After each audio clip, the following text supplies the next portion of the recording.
গত কয়েকদিনে যশোর, গাজীপুর, শরীয়তপুর, বগুড়াসহ আরও কয়েকটি জেলার পাকা সড়কের পিচ বা বিটুমিন গলে যাওয়ার ঘটনা ঘটেছে। প্রচণ্ড তাপমাত্রার কারণে পিচ গলে যাচ্ছে বলা হলেও দোষটা কি গরমের নাকি নিম্নমানের বিটুমিনের, সেই প্রশ্ন উঠছে। বিশ্বের বিভিন্ন দেশে 50 ডিগ্রি সেলসিয়াসের বেশি তাপমাত্রায় সড়কের কিছুই হয় না, তাহলে আমাদের দেশে 36 ডিগ্রি সেলসিয়াসের বেশি হলেই কেন পিচ গলে যাচ্ছে? এ বিষয়ে খোঁজ নিয়ে জানা গেছে, উচ্চ তাপমাত্রা সহ্য করতে পারে এমন বিটুমিন ব্যবহার করা হচ্ছে না দেশের সড়কগুলোতে। আবার অনেক জায়গায় ভেজাল বিটুমিন ব্যবহার করা হচ্ছে। আগে পদ্মা, যমুনা সহ বিভিন্ন অয়েল কোম্পানি থেকে বিটুমিন সংগ্রহ করা হতো।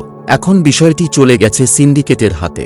বিটুমিন কিনতে হয় লোকাল মার্কেটের নির্দিষ্ট কয়েকজন ব্যবসায়ীর কাছ থেকে। তারা যে ধরনের বিটুমিন সরবরাহ করে থাকে সেগুলো দিয়ে মানসম্মত সড়ক তৈরি সম্ভব নয়। দুই ধরনের বিটুমিন বাজারজাত হয় বাংলাদেশে। একটি 60 থেকে 70 গ্রেডের, যা অনেক বেশি গাঢ়। এই শ্রেণীর বিটুমিন ব্যবহৃত হলে তা উন্নত ও টেকসই হয়। আর 80 থেকে 100 গ্রেডের বিটুমিন কিছুটা তরল। এগুলো দিয়ে পিচ ঢালাই হলে সড়ক টেকসই হয় না। দেশের বেশিরভাগ সড়কে এই 80 থেকে 100 গ্রেডের বিটুমিন ব্যবহার করা হয়, যা গরমের সময় গলে গিয়ে ঢিবির মতো উঁচু নিচু বা ঢেউয়ের আকৃতি ধারণ করে। এতে সড়কে সৃষ্টি হয় অসংখ্য ছোট বড় গর্ত। এছাড়া অভিযোগ রয়েছে, লোকাল মার্কেটের বিটুমিনে ভেজাল মেশানো হয়।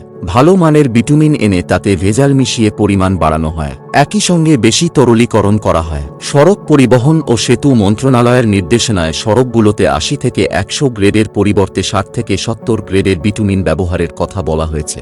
কিন্তু খোঁজ নিয়ে জানা গেছে, মন্ত্রণালয়ের সেই নির্দেশনা বাস্তবায়নে কার্যকর কোনো পদক্ষেপ নেয় না সড়ক ও জনপথ বিভাগ। তারা যথারীতি গরমের ওপর দোষ চাপিয়ে দিচ্ছে। সড়ক ও জনপথ বিভাগ পাশ কাটিয়ে গেলেও বিশেষজ্ঞরা বলছেন, ভালো মানের বিটুমিন ব্যবহার করা হলে এই তাপমাত্রায় কোনোভাবেই পিচ গলে যাওয়ার কথা নয়। আরও একটি গুরুত্বপূর্ণ বিষয় হল, গত এক যুগে মহাসড়কের দুপাশের গাছ প্রায় সব কেটে ফেলা হয়েছে। নতুন করে কিছু গাছ লাগানো হয়েছে নামকাওয়াস্তে। ফলে আগে সড়কে গাছের ছায়া পড়ত, ঠান্ডা বাতাস থাকত, কিন্তু এখন সেটা হয় না।